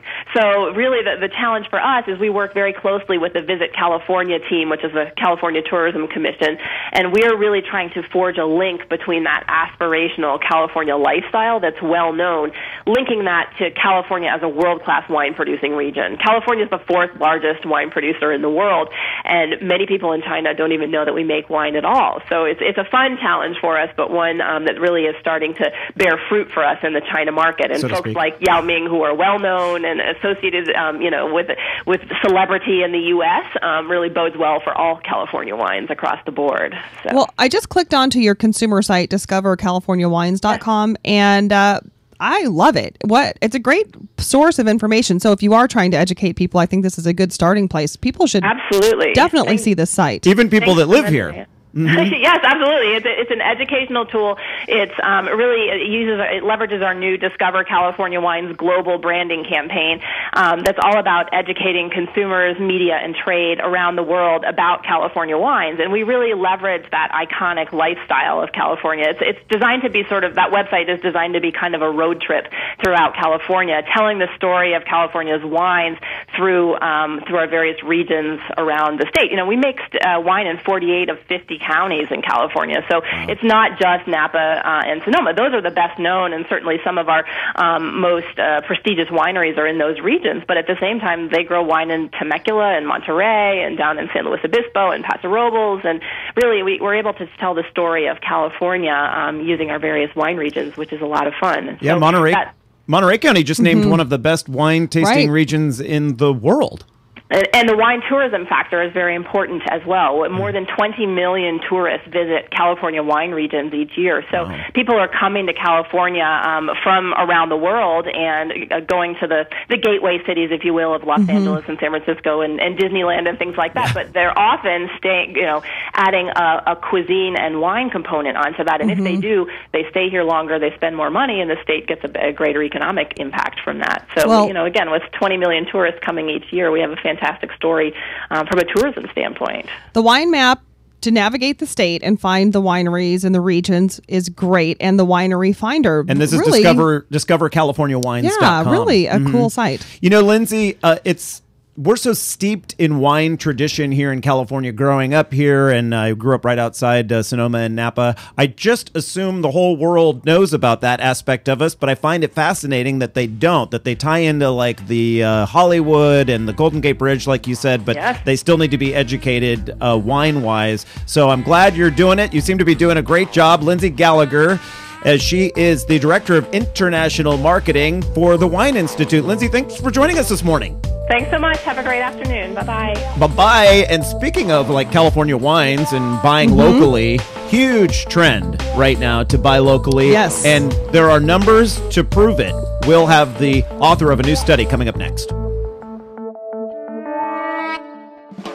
California business owners, entrepreneurs, farmers, authors, and other professionals, this message is for you. We're looking to highlight those of you who give back to the community, care about the environment, and have the health of our state as part of your business model or focus. Our new California Love website is in the beta testing phase. So, during the next few months, we're offering free listings to qualified people or business entities. It's a win-win situation. You help populate our site with quality, locally owned California companies, and we help direct customers to your business or product. Simply head over to CALUV.com.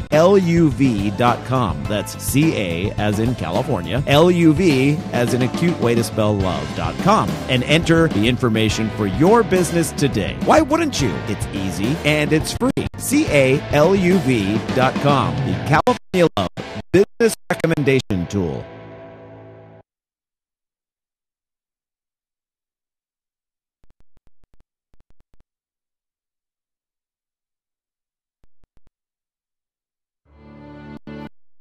With every school bus and classroom.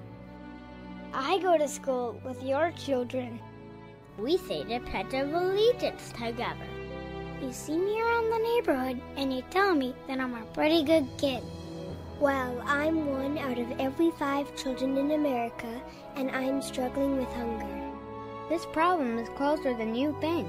My teacher tells me we can grow up to be whatever we want. I want to grow up to be someone who doesn't go to bed hungry. There's enough food in this country to feed everybody. Please visit feedingamerica.org today and find your local food bank for ways to help. Every dollar you donate helps provide 8 meals for kids like me, quietly struggling with hunger.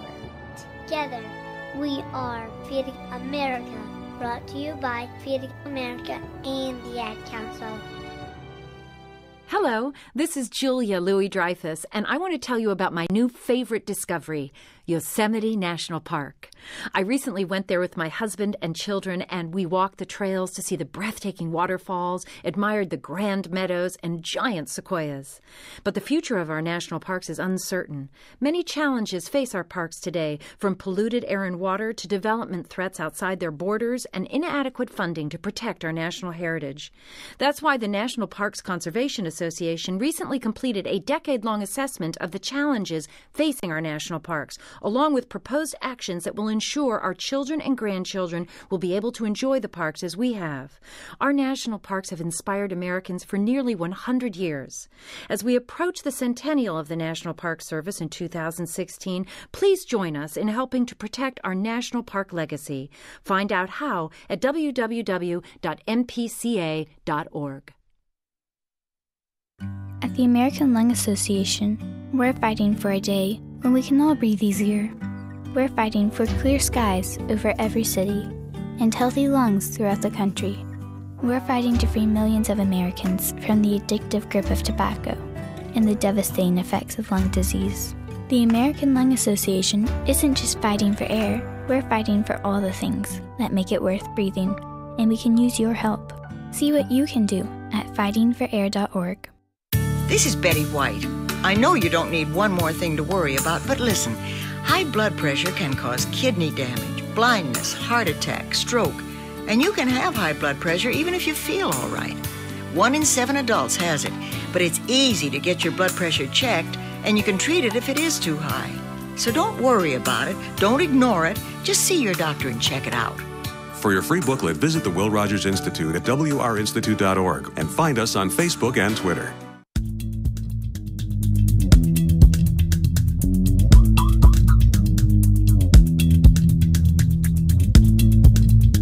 Welcome back to the Eat, Drink, Explore radio network. Here now is your fabulous host, Mr. Randall White. 9:33 the time here on this Sunday morning. Great to have you with us, everyone. I am your host, Randall White, as Monica just said there, joined by Patti Piburn, and it is a lovely day outside to celebrate the work of filmmakers and directors and actors for the annual Academy Awards happening in Hollywood today. Should be a lot of fun down to the south of us. Wherever you may be in California right now, you've got a nice day on tap, and hopefully we're starting it even better for you. That's here. right. We're helping you get it underway. So as you know, Patti, the whole locavore movement, as it's called, has certainly become a big deal over the past 10 years or so. It was kind of slow in the building process, but then over the last several years, it really seemed to pick up. And you can't go into a restaurant now where the menu doesn't just say, local, sourcing locally. Almost to the point of ad nauseum where you're like, all right, I get it, But that does, even though you see it everywhere, that's because that's what people want. Consumers seem to want it. We want to know if that's what you want. If you're listening to the show right now, do you buy local? Do you buy organic? Which one's more important to you? What's your priority? What's your priority? Let us know. 805-545-0332. That's 805-545-0332 is the number to call if you want to sound off on buying local, buying organic. If you just think it's a big old trend and you don't care, let us know that too. But if it's important to you and you have some reasons why, or if one is far more important to you than the other, organic versus local, certainly numbers in this new study point to one of the two as being more important to consumers. But here in California, maybe we don't fit the national trend. Right. This was a national study. So let us know what you think. 805-545-0332. Joining us on the line right now to talk a little bit more about a lot more about this study, actually. And the findings is Jan's Rule with A.T. Kearney. That's the firm out of Chicago that put this together. And Jan joins us on the show. Joins us on the show right now. Welcome to the program. Thank you very much. Good morning, Randall. Good morning, Patty. Yeah, we're happy to have you. We're happy to have you here. Were the study's findings surprising to you at all? Well, Randall, I think it's not as surprising. I mean, we've seen that many consumers are really looking for local grocery. They're interested in buying safe food, and local grocery is what they think they get when they buy those products. Right. And therefore, overall, I think the study results are pretty compelling there. I mean, we were able to show that people really want to buy local groceries, not only at the traditional distribution channels such as local farmer stores, but really also at national grocery chains. And what would you say is the main reason that people are giving you as to why they choose to buy local? What is their big motivator? We see that when people indicated they want to buy local, it's really coming from. We've seen a lot of food scandals, not only here in the U.S., also all over the world, and people are really looking to buy safe and good, healthy products, and that's the promise basically that a local can give you, or that people are associating with local products. Because you're worried if it's coming from someplace far away, perhaps even another country, it could be contaminated with melamine or any number of things? Exactly, and we've seen that from how people are associating trust to different producers. It's really that organic producers, if they are abroad, they are not consumers are not really attributing that high trust to those producers compared to local producers. Oh, okay. So distinction between them. So local trumps organic when it comes to the trust factor. That's right. Oh, that's interesting. Yeah, that is interesting. And what if you're a local organic producer? Well, and that's right. I mean, there's overlaps definitely. So if you're producing local, you can do that organically, but you don't have to. I mean, just what people are associating with local foods is what the study found. Basically, the definition from a consumer perspective is anything that originates 100 miles around the retail store that you're buying it from. Mm-hmm. And therefore, people are accustomed to their farmers and really want to see that. So is one of the drivers then for people making these decisions to support the local economy? Is that also one of the motivators? Yeah, definitely. If you offer, as a retailer, if you offer local groceries at your store, you can positively differentiate yourself. And one of the factors that consumers attribute to that is to help out with the local economy. There's also sustainability aspects. I mean, local products don't need to travel as far, so people would say this is also something where it can help the environment. And therefore, those are positive attributes. And if you, as a retailer, offer those products, you will for sure get a better brand image. And therefore, it makes sense. Jans, I'm wondering, sometimes local products can cost more than something that's manufactured overseas and comes in big bulk, items. And if you're buying local and artisanal and that sort of thing, it can cost more. Is that much of a deterrent? Actually, the study indicates that 70% of the people indicated they're willing to pay more for it. 7 out of 10 people will pay more. 7 out of 10 indicated they would pay more for it, and I think, in a sense, if you buy from local farmers, they are definitely smaller, as you were pointing out. So it's more complex to offer that at your retailer of choice, and therefore, I mean, you have to charge a premium to get that variety in the shelves. So for someone who is stocking store shelves, then, are customers so adamant about this? Would they say, I will shop somewhere else where I know I can get my hands on local produce? Is that a factor where the shopper would actually go and inconvenience themselves to get what they want locally? Yeah. We found that as much as 30% of the respondents indicated if they don't find local groceries at their retailer of choice, they would actually consider switching stores and get their food somewhere else. And therefore, it's a clear differentiator. I mean, if you offer local products in the quality that is desired, then you can for sure attract additional customers to your stores. I believe that. Because there are times that I do. Well, I don't think everyone shops at just one store, right? And so you have a handful of stores that you go to. I have my sort of Whole Foods version, upscale kind of organic store. Then I have my Trader Joe's. Then I have my local supermarket that's just right down the street. And then the big Costco excursion. and then I can't not go to Costco. And as I was mentioning earlier in the show, I think Costco gets it on the whole local thing, because at the individual stores, they do bring in local products for, I imagine, just that reason. Are you finding that who most looks at this study that you put out? Who's your big the audience customer? Is it retailers? They want this information? Yeah, I mean, we did the study to really understand what consumers are thinking about local groceries, and we know that a lot of national grocers are really putting those products in place. Some of them do it right, other ones still have something to do a little bit better. But for sure, it's a big trend in the industry, and therefore everybody's looking at that. And I mean, there's a couple of considerations you need to make when you offer those products. And therefore, I believe the big ones should for sure try to understand if they offer the best choice possible. You know, sometimes these studies are really complex and take a while to process, and so the results aren't always, we could say, that fresh. But you did this study fairly recently, just in November, right? That's right. We did a survey, and it's really out of the consumer perspective. We did a survey with around 1,300 U.S. consumers all over the U.S., basically rural as well as in urban places, and then those are the results that you were just mentioning. Right. So they're new results. We are not talking about something that you put together more than a year ago. So I think that's important. Right. Important to. I find it interesting, Jans, that regardless of income bracket, people were willing to pay more when it comes to local versus something produced overseas. Right.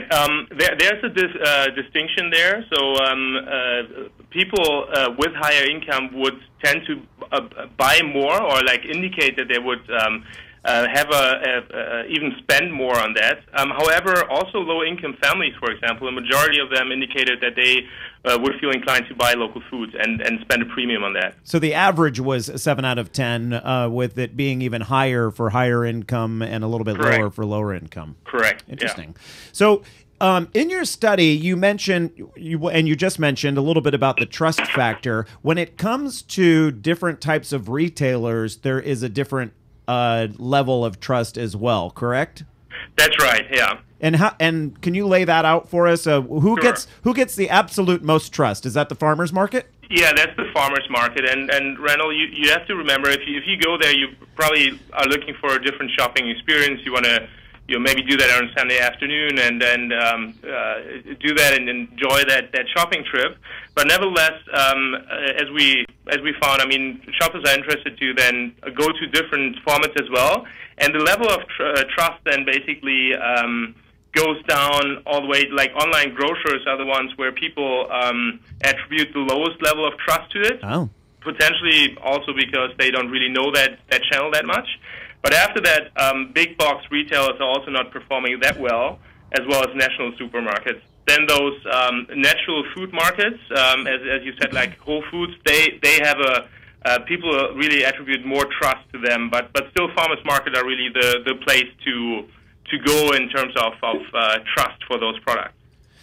Makes sense because you get to talk directly to the farmer, so that seems intuitive to think that would be the highest trust. Absolutely. Mm-hmm. Yeah. Jan's Rule with A.T. Carney in Chicago. I very much appreciate the study and appreciate you being on the show and going through the numbers with us.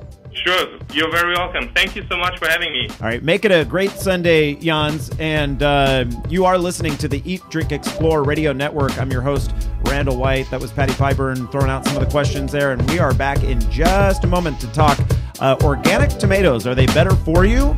New study.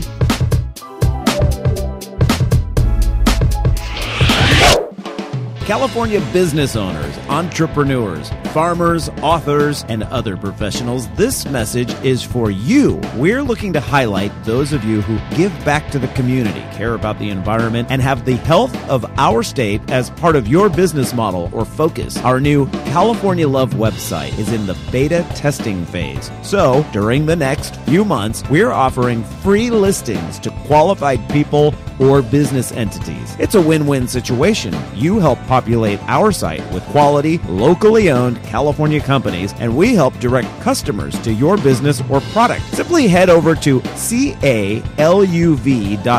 That's CA as in California, LUV as in a cute way to spell love.com, and enter the information for your business today. Why wouldn't you? It's easy and it's free. CALUV.com. The California Love Business Recommendation Tool. Hey, farmers market fans, listen up because we're launching a new show just for you.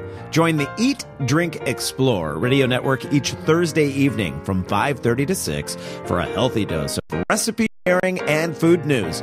We broadcast our show live from the historic downtown San Luis Obispo Farmers Market, but the information shared is designed for anyone who has a love of fresh, seasonal produce and locally made artisan treats. So whether your favorite market is located at San Francisco's Ferry Plaza in downtown Santa Monica, or if you're simply a member of a CSA, you'll love our weekly Market Fresh, available live each Thursday evening at eatdrinkexplore.com. And if you missed the show, follow our updates on Facebook and Twitter for links to the recipes shared, video from the show, and other great information. Eat, Drink, Explore Radio's Market Fresh, helping perfect your California flavor. Hi, this is Rick Moranis. You know, some people are more careful about what they feed their cars than what they feed their bodies. They know that the wrong fuel can hurt a car's performance and maybe ruin the engine. But the wrong food can have the same effect on your health. Too much fat, too many calories, and too little of what's good for you can affect how well you feel and even lead to serious illness. So eat right. It'll help you keep running smooth. For more information, visit the Will Rogers Institute at wrinstitute.org or call toll-free 877-957-7575 and find us on Facebook and Twitter. Wayne Brady for the Will Rogers Institute. Hey folks, I've got something that will truly revolutionize your life. It's called exercise. It will get you from here to there, allow you to spend time with your family and meet new people, cut inches from your waistline, and improve the quality of your life. Even help improve your self-image. Sexy. So when you've got to choose between moving around or lying on the couch, choose exercise. You won't be sorry. For your free booklet, visit wrinstitute.org or call toll-free 877-957-7575 and find us on Facebook and Twitter. California business owners, entrepreneurs, farmers, authors, and other professionals, this message is for you. We're looking to highlight those of you who give back to the community, care about the environment, and have the health of our state as part of your business model or focus. Our new California Love website is in the beta testing phase. So, during the next few months, we're offering free listings to qualified people or business entities. It's a win-win situation. You help populate our site with quality, locally owned California companies, and we help direct customers to your business or product. Simply head over to CALUV.com. That's CA as in California, LUV as in a cute way to spell love.com, and enter the information for your business today. Why wouldn't you? It's easy and it's free. CALUV.com. The California Love Business Recommendation Tool.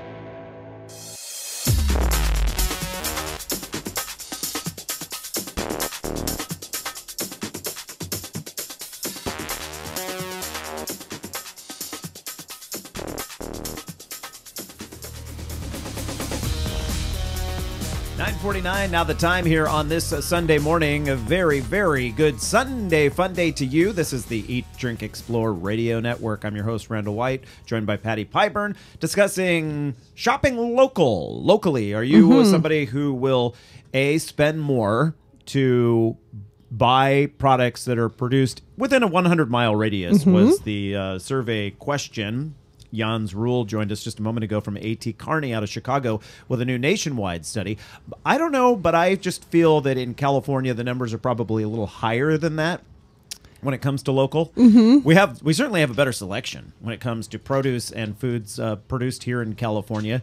If you fall in line with the survey results, or if you're just way outside the lines, give us a call. 805-545-0332 is the number to call. 805-545-0332. The survey that A.T. Kearney did also took into account organics, and buying local trumped buying organic, but that wasn't to say that people didn't want to buy organic. It was just if you had to put the two to the trust factor, they trusted things made locally first. When it comes down to a choice. Yeah. And so there have been a lot of studies out recently, I use the term loosely, regarding organics, and it's always interesting to me the way they couch the study. They say organic food is no better for you.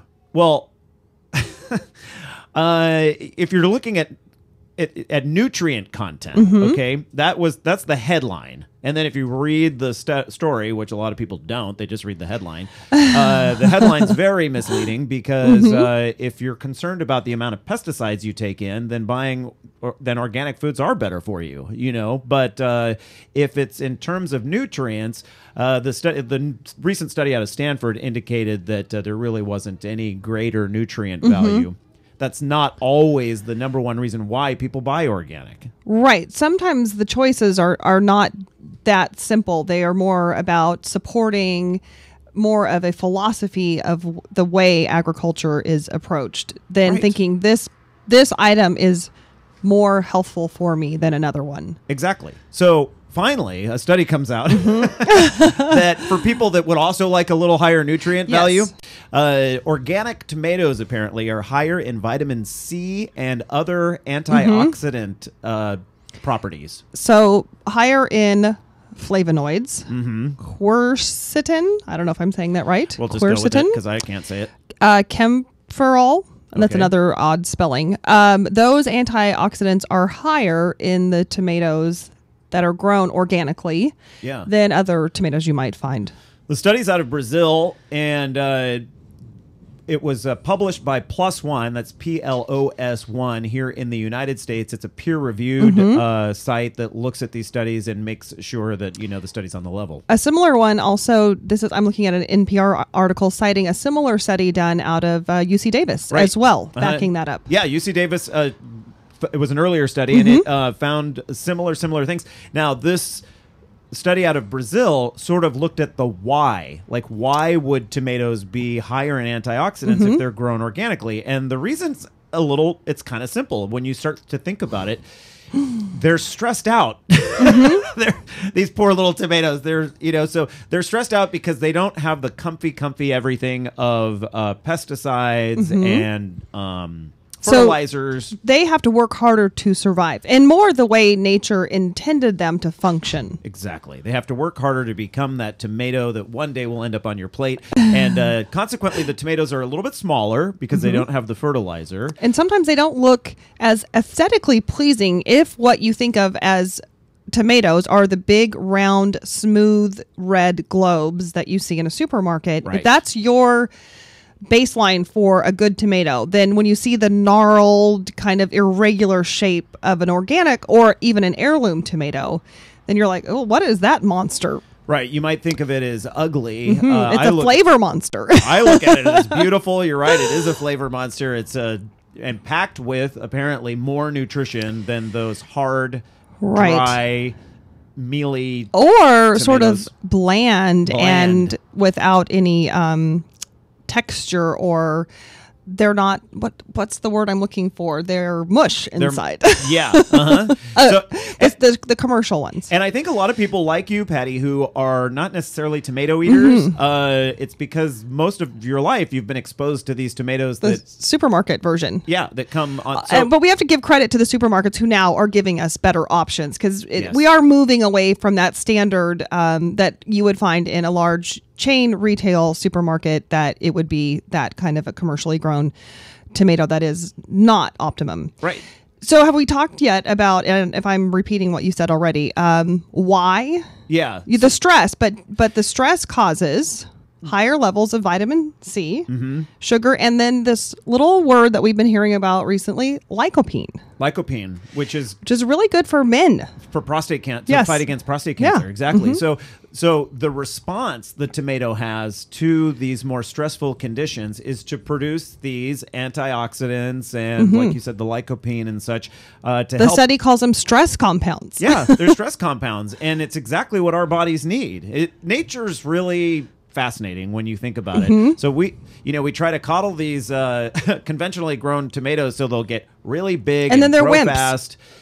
They're wimps because, right, it's the whole thing about like not being exposed to different allergens and stuff. They think that might be a reason why you see more children with asthma and stuff nowadays. It's because They haven't been exercising that immune response. Exactly. And so it's the same thing we can say of those tomatoes. I think it's fascinating, and so this is just the first, or I guess the second. Well, the UC Davis study didn't really look at the why. I don't think this study out of Brazil did. Right. And I think it's these studies are among the first to start showing why organics make more sense on a nutritional level, not discounting all the other stuff. And so another aspect of this, if we have time, part of the large farming endeavors, they use a lot of fertilizers, and the idea is to quickly take a product from start to market. Whether you're growing turkeys or whether you're growing tomatoes, it's to get that to market more quickly. Yes. So if you are not using those enhancements, like the pesticides and the fertilizers, it takes longer for the plant to make the fruit. It has to struggle more to get the nutrients from the ground. Right.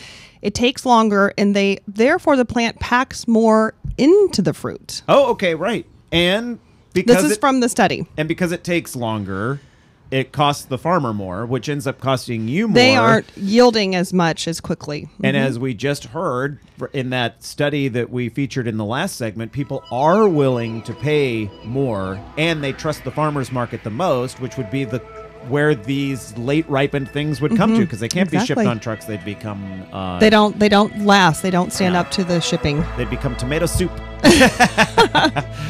Well, that wraps it up for another edition of Eat, Drink, Explore Radio. You can check out this week or previous weeks online at eatdrinkexplore.com. A big thank you to everyone. Patti Piburn, of course. Nicole Powers, who helps us out after the show. Cora Adama, who just turned Happy the big... birthday. I won't say it. Happy birthday. And then Anthony Renaro, Ricardo Teodosio working the phones today. I'm your host, Randall White. Don't forget our free Apple and Android apps. You've been listening to the Eat, Drink, Explore radio program. If you missed any of our segments today, look for them online or through our free Apple and Android apps. Catch you back right here next week.